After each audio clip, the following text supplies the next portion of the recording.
महाभारत के योद्धा अश्वत्थामा की कहानी। द्रोणाचार्य और कृपि महादेव जैसा पुत्र चाहते थे।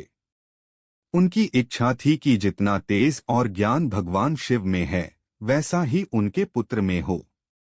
इसलिए उन दोनों ने हिमालय पर्वत पर तमसा नदी के तट पर घोर तपस्या की। फिर क्या भोलेनाथ ने उन्हें दर्शन दिए और कहा, मांगो वत्स, क्या इच्छा है तुम्हारी?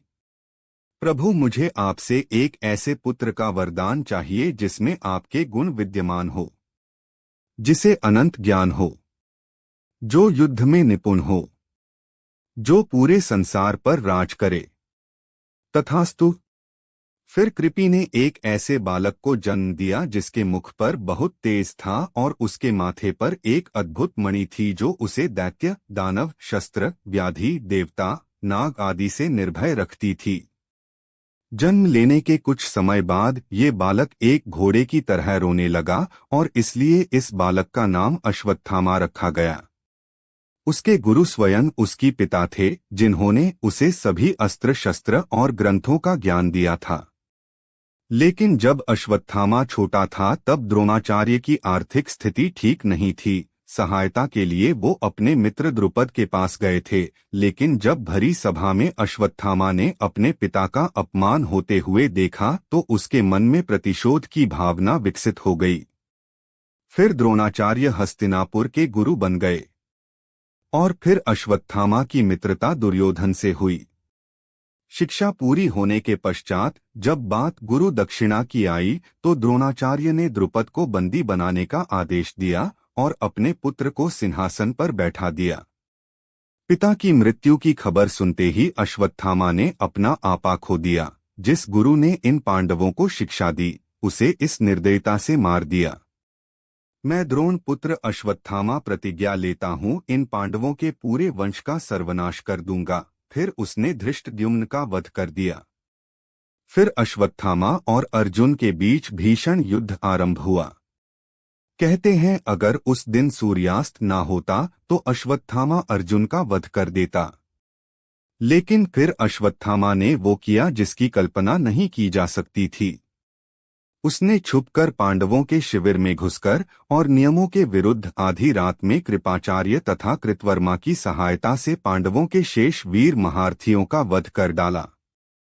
केवल इतना ही नहीं, उसने पांडवों और द्रौपदी के सभी 5 पुत्रों का भी वध कर दिया था।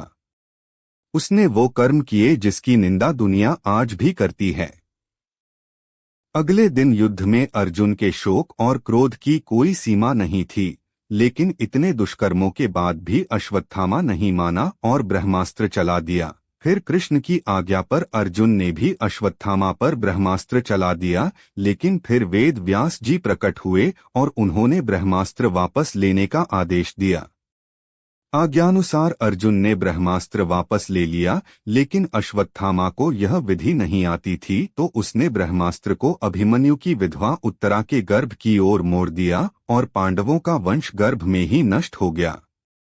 लेकिन ये देखने के बाद कृष्ण ने अपने सुदर्शन चक्र से अश्वत्थामा की मणि को निकाल लिया, उसे वो श्राप दिया जिससे वो अमर हो गया।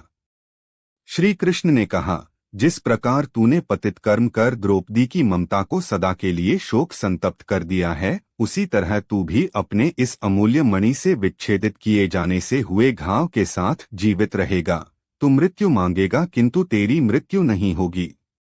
तू शारीरिक और मानसिक आघातों की पीड़ा भोगता हुआ उस दुख को अनुभव कर सकेगा जो तूने दूसरों को दिए हैं और कभी शांति को प्राप्त नहीं होगा।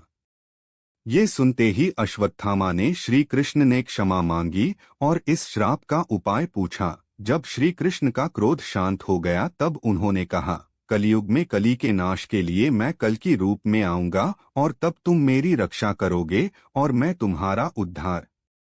तो ये थी अश्वत्थामा की कहानी जो सृष्टि के अंत तक भटकता रहेगा। अगर वीडियो अच्छी लगे तो चैनल को सब्सक्राइब करने का क्या बोलता। ओके, लव यू तुम सबको।